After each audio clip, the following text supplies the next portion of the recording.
السلام علیکم viewers, welcome to my YouTube channel me and my world. آج میں آپ کے لیے قطر پروڈکشنز کے ڈرامہ عمر سیریز کی قسط نمبر 31 کا اردو ترجمے کے ساتھ اوور ویو لے کر آئی ہوں۔ ڈرامے کی طرف بڑھنے سے پہلے آپ سب سے گزارش ہے کہ میرا چینل سبسکرائب کریں، میری ویڈیوز لائک کریں اور زیادہ سے زیادہ اپنے فیملی فرینڈز کے ساتھ شیئر کریں۔ شکریہ۔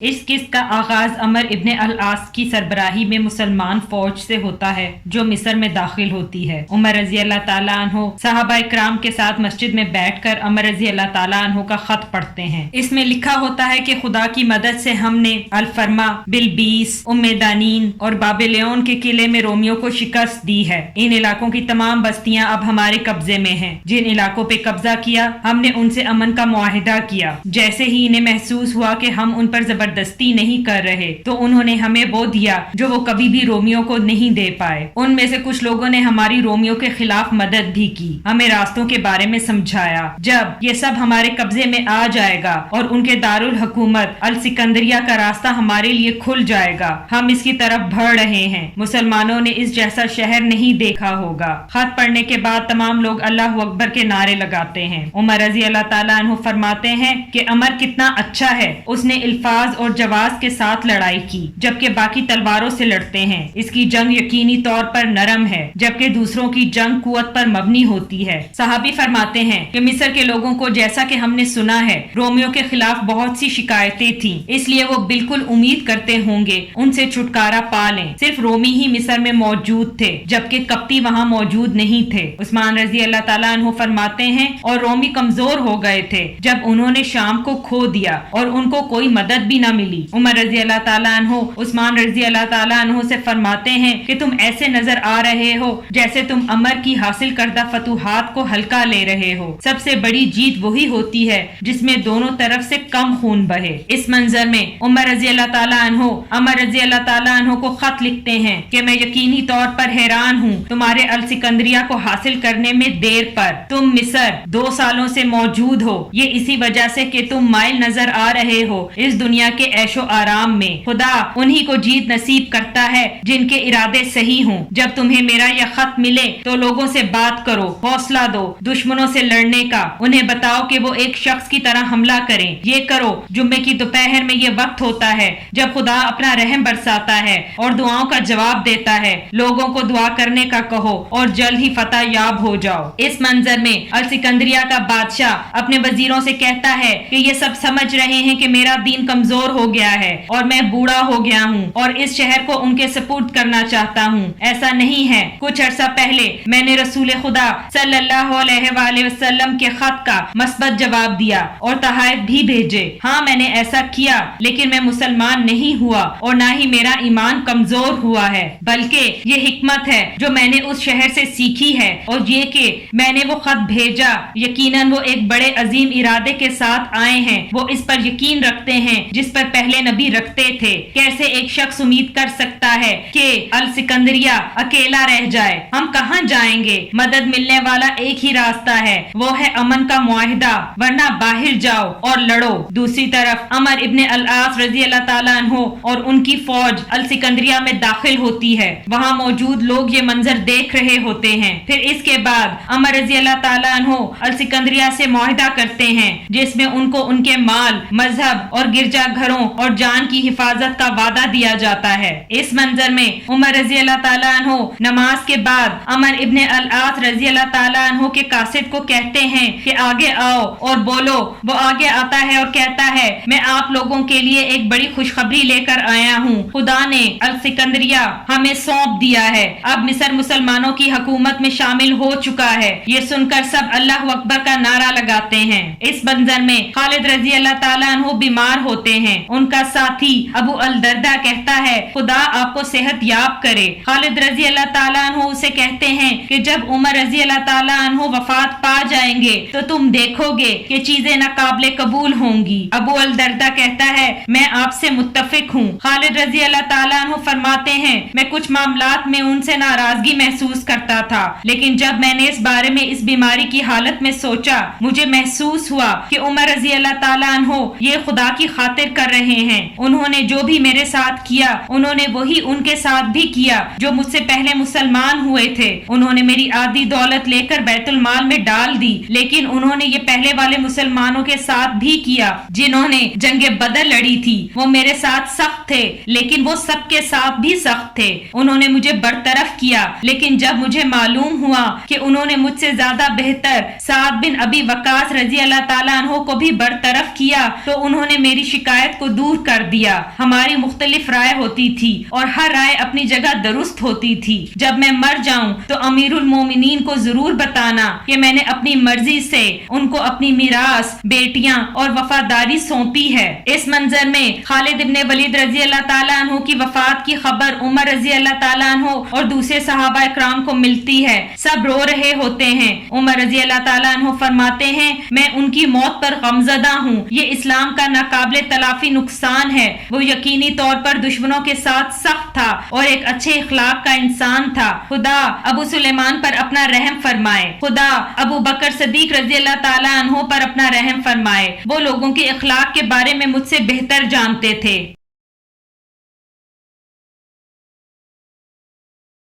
اس منظر میں ایک مسلمان سپاہی ہرمزان کو لے کر امیر المومنین کے پاس آتا ہے اور کہتا ہے ہم نے اسے پکڑ لیا ہے. اس نے خود کو محل میں چھپایا ہوا تھا. اس کی فوج نے ہتھیار ڈال دیے اور جنگ ختم کر دی، لیکن اس نے کہا کہ جب تک تم مجھے امیر المومنین کے پاس نہیں لے کر جاؤ گے میں ہتھیار نہ ڈالوں گا. میرے پاس کافی تعداد میں تیر موجود ہیں جو تمہارے لیے نقصان دہ ہوں گے. عمر رضی اللہ تعالیٰ عنہ سپاہی سے پوچھتے ہیں تم مجھ سے کیا چاہتے ہو؟ سپاہی کہتا ہے ہرمزان یہاں موجود ہے، آپ اس سے بات کریں اور اس کے بارے میں فیصلہ دیں. عمر رضی اللہ تعالیٰ عنہ اسے دیکھ کر فرماتے ہیں اس سے کہو کہ اپنی تمام چیزیں اتار دے. پھر ہرمزان کو سپاہی لے کر جاتا ہے اور سادہ لباس زیبتن کروا کر مسجد میں لے کر آتا ہے. عمر رضی اللہ تعالیٰ عنہ اس سے کہتے ہیں تم نے خیانت کا کیا نتیجہ پایا اور کیسے خدا نتیجہ نکالتا ہے؟ ہرمزان کہتا ہے کہ آپ کے مسلمان ہونے سے پہلے ہم نے آپ کو ہرایا، جیسا کہ اس وقت خدا آپ کے ساتھ نہ تھا اور نہ ہمارے.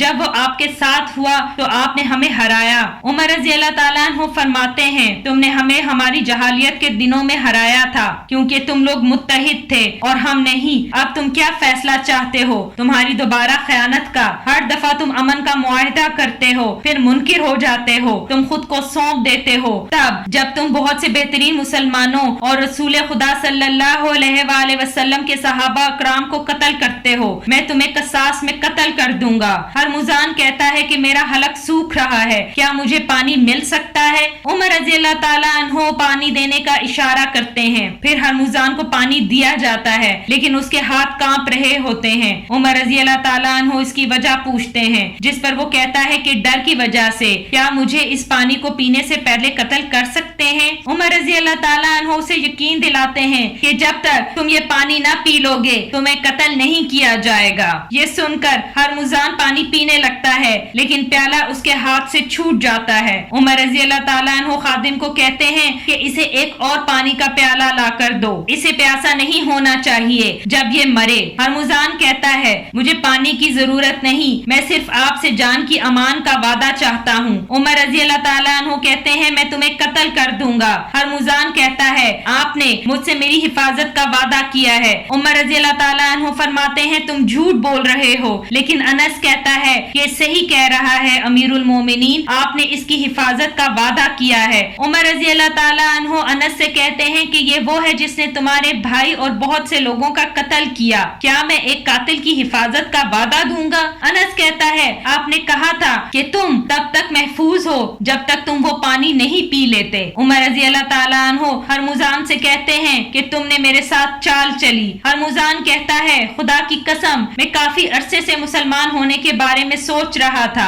آپ کے بہت سے سپاہیوں کو دیکھا. مجھے محسوس ہوا کہ آپ نے ہمیں تعداد اور ہتھیار کے ساتھ نہیں ہرایا. اس کائنات کو بنانے والا وہی کرتا ہے جو اپنی مخلوق کے ساتھ کرنا چاہے. وہ آپ کی جیت کے ساتھ تھا لیکن میں اپنے لوگوں میں ایک بڑے مقام پر تھا. میں نے اپنے لوگوں کے ساتھ آپ لوگوں کو ایک بار شکست دی لیکن پھر میں نے اسے مختلف پایا. پھر فارس کے پاس جو بچا تھا وہ جنگوں کے بعد ختم ہو گیا. میرے لوگوں نے بڑی تعداد میں اسلام قبول کیا. وہ وقت زیادہ دور نہیں اس سے پہلے کہ باقی بھی اطاعت کریں گے. وہ یہ کہتے تھے کہ خسرو کی بادشاہت غائب ہو گئی لیکن فارس اب بھی باقی ہے. لیکن یہ فارس خسرو کا نہیں بلکہ یہ اسلام کا فارس ہے. یہ ویسا ہی ہے جیسا آپ کے ساتھ ہے. عرب تم لوگ گمراہی اور جہالت میں تھے جیسے تم لوگ کہتے ہو. پھر بت پرستی چلی گئی لیکن عرب وہی رہا. یہ مسلم عرب ہے تو کیا میں مسلمان نہیں ہو سکتا؟ ہاں میں مسلمان ہو سکتا ہوں. عمر رضی اللہ تعالیٰ عنہ اس کی بات سننے کے بعد کہتے ہیں تم یہاں مدینے میں ہمارے ساتھ رہو گے اور ہم تمہیں یہاں رہنے کے لیے وظیفہ دیں گے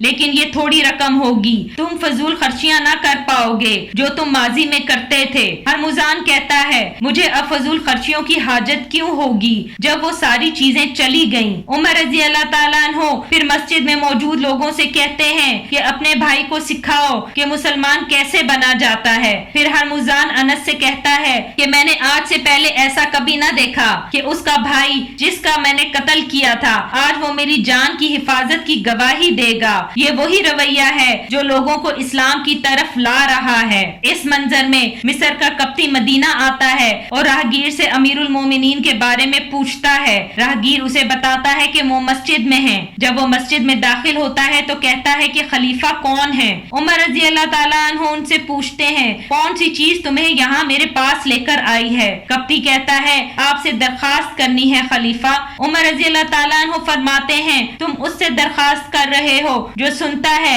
حفاظت کرتا ہے. بیٹھو اور مجھے بتاؤ. کپتی بیٹھتا ہے اور کہتا ہے ہمارے ہاں مصر میں گھڑ سواری کا مقابلہ تھا. اس مقابلے میں میرا اور محمد ابن عمر ابن العاص کا گھوڑا شامل تھا. جب میرا گھوڑا جیت گیا اور لوگوں نے اس کی گواہی دی محمد ابن عمر نے میرے ساتھ تنازع کھڑا کر دیا. پھر وہ کھڑا ہوا اور اس نے مجھے چابک سے مارا اور کہا کہ اسے میرے سامنے سے لے جاؤ. میں یہاں آپ سے انصاف کے لیے آیا ہوں. وہ گورنر کا بیٹا ہے اور مجھے ڈر ہے کہ کہیں وہ اپنے بیٹے کی طرف جھک نہ جائے. آپ حکمران ہیں. میں ابھی بھی آپ کے رسول خدا صلی اللہ علیہ وآلہ وسلم آپ کے اور ایمان لانے والوں کے عہد کے زیر سایہ ہوں. عمر رضی اللہ تعالیٰ عنہ یہ سننے کے بعد تھوڑی دیر خاموش رہنے کے بعد کہتے ہیں کہ تم ہمارے ساتھ رہو گے حتیٰ کہ وہ آ جائے. پھر عمر رضی اللہ تعالیٰ عنہ العاص کو خط لکھتے ہیں. جب وہ خط العاص کو ملتا ہے تو وہ اپنے بیٹے سے کہتے ہیں کہ تم نے ایسا کیا کیا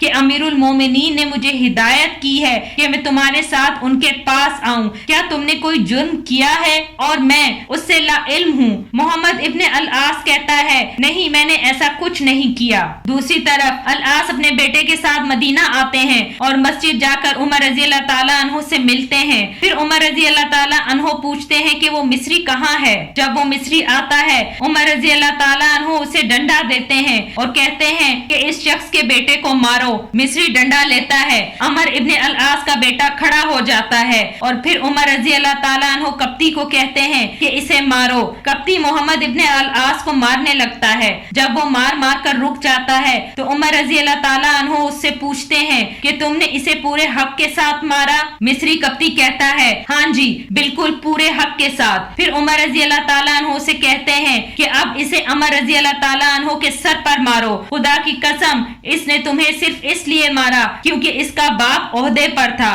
یہ سن کر مصری کپتی کہتا ہے کہ امیر المومنین میں نے اپنا حق لے لیا اور اسے مارا جس نے مجھے مارا. مجھے اور حاجت نہیں ہے. یہ کہہ کر وہ ڈنڈا عمر رضی اللہ تعالیٰ عنہ کو واپس دیتا ہے. عمر رضی اللہ تعالیٰ عنہ فرماتے ہیں خدا کی قسم اگر تم اسے مارتے تو ہم تمہیں تب تک نہ روکتے جب تک تم خود نہ رکتے. اور پھر عمر رضی اللہ تعالیٰ عنہ سے فرماتے ہیں کہ تم کیسے کسی کو قیدی بنا سکتے ہو جبکہ ان کی ماں نے انہیں آزاد پیدا کیا ہے. عمر رضی اللہ تعالیٰ عنہ عمر رضی اللہ تعالیٰ عنہ کے ساتھ مسجد سے باہر آتے ہیں اور کہتے ہیں آپ میرے ساتھ سخت تھے.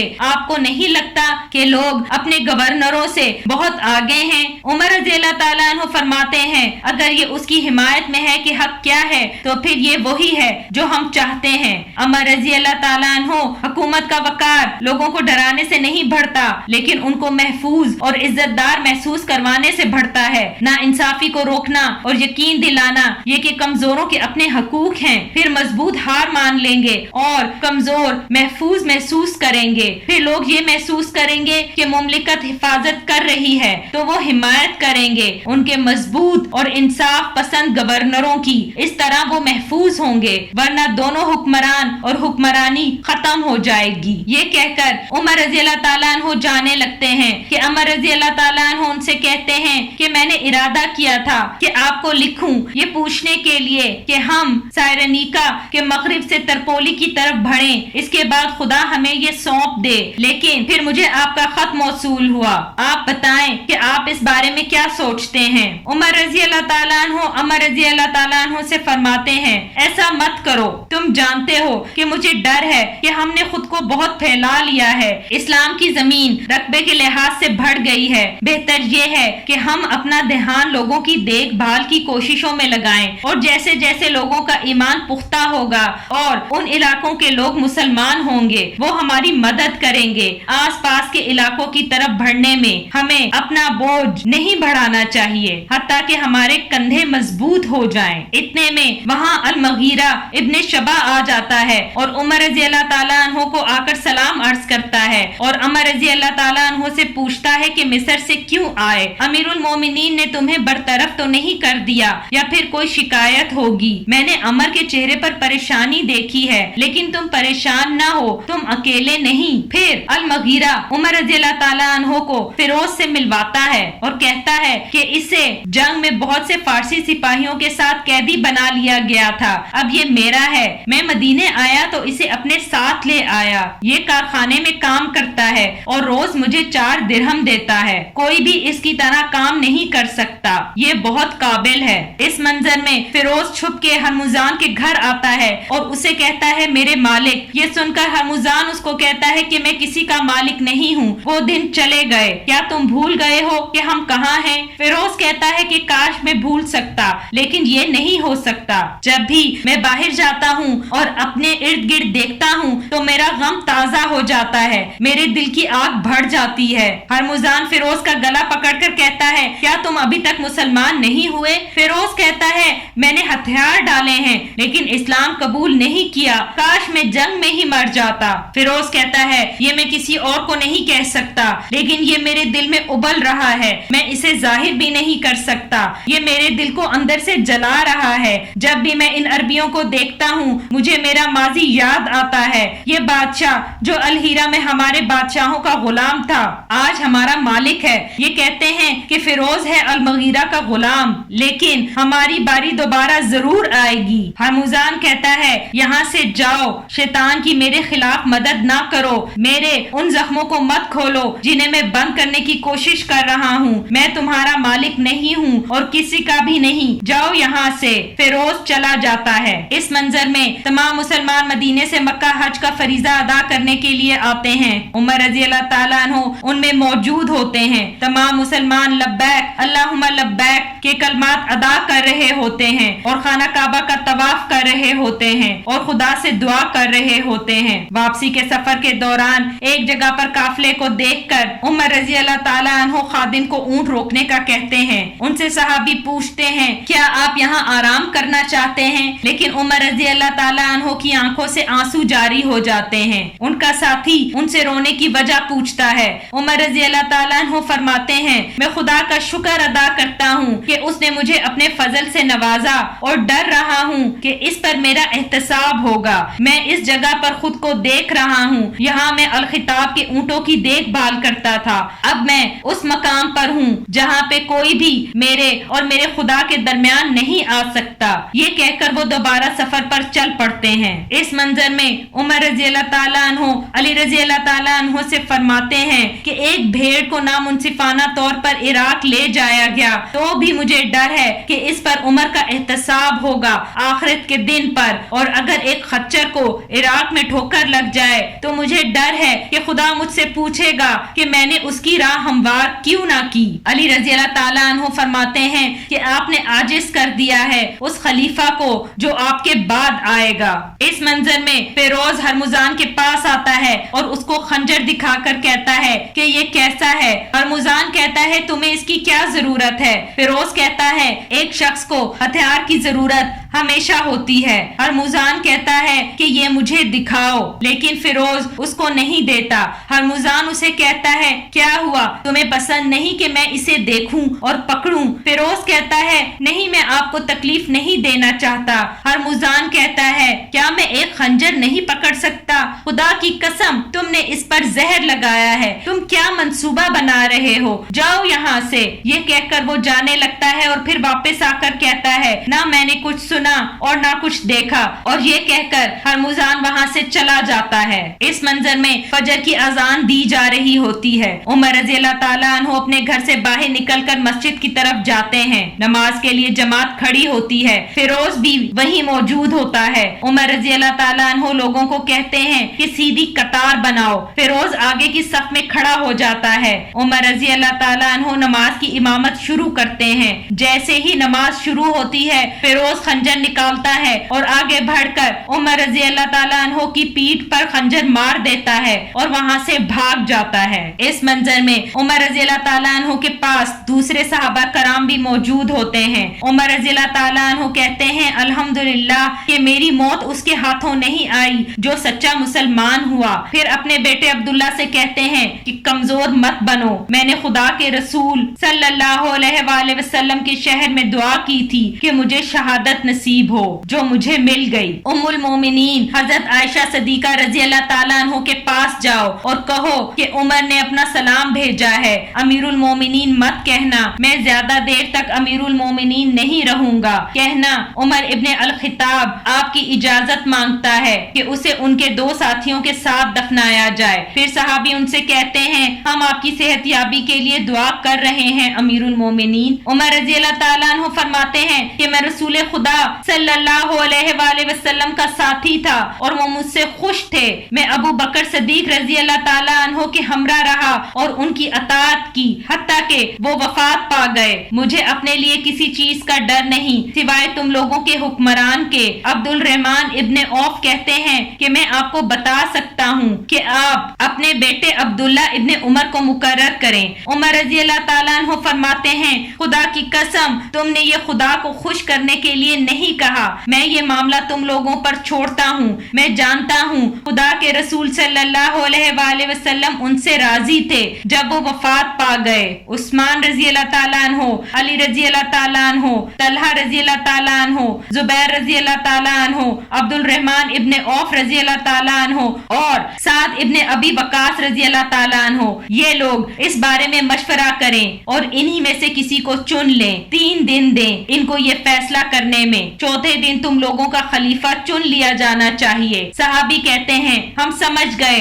اور ہم نے اطاعت کی امیر المومنین۔ عمر رضی اللہ تعالیٰ عنہ فرماتے ہیں تم میں سے جو کوئی بھی خلیفہ بنے وہ خدا سے ڈرے اور اپنے لوگوں کو حکمرانی نہ دے مسلمان معاشرے میں۔ میں تاکید کرتا ہوں پہلے والے مہاجرین کی دیکھ بھال کرے اور پہلے کے مسلمانوں کو عزت دے۔ میں تاکید کرتا ہوں کہ انصار سے بھی اچھا برتاؤ کرے، صحراؤں کے لوگوں کے ساتھ بھی اچھا برتاؤ کرے۔ میں یہ بھی تاکید کرتا ہوں کہ ان کے ساتھ بھی اچھا برتاؤ کرے جو مسلمان نہیں ہیں لیکن مسلم مملکت کا اہم موضوع ہے۔ میں تم سب کو تاکید کرتا ہوں کہ مسلم معاشرے کے لیے رحم کی دعا کیا کرو، بڑوں کے ساتھ اچھا برتاؤ کرو، چھوٹوں سے ہمدردی کرو، لوگوں کو ذلیل کرنے کے لیے مت مارو اور نہ ہی مال ان میں تقسیم کرو جو امیر ہیں، اپنے دروازے مت کھولو لوگوں کے خلاف۔ یہ میری نصیحتیں ہیں اس کے لیے جو خلیفہ بنے گا۔ میں خدا سے کہتا ہوں کہ میری گواہی دے۔ پھر عمر رضی اللہ تعالیٰ عنہ کی وفات کے بعد مدینے کے تمام لوگ رو رہے ہوتے ہیں، انا للہ و انا الیہ راجعون،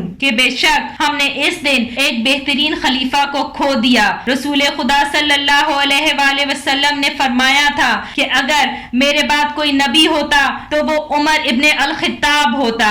اللہ ان سب کو اپنی رحمت سے نوازے جنہوں نے اپنی ذمہ داریاں اسلام کی خاطر نبھانے کی صحیح کوششیں کی۔ آمین ثم آمین۔ اس کے ساتھ ہی اس کا اختتام ہوتا ہے۔ آخر میں آپ سب سے گزارش ہے کہ میرا چینل سبسکرائب کریں، میری ویڈیوز لائک کریں اور زیادہ سے زیادہ اپنے فیملی فرینڈز کے ساتھ شیئر کریں۔ اگلی قسط تک کے لیے اپنا خیال رکھیں۔ شکریہ۔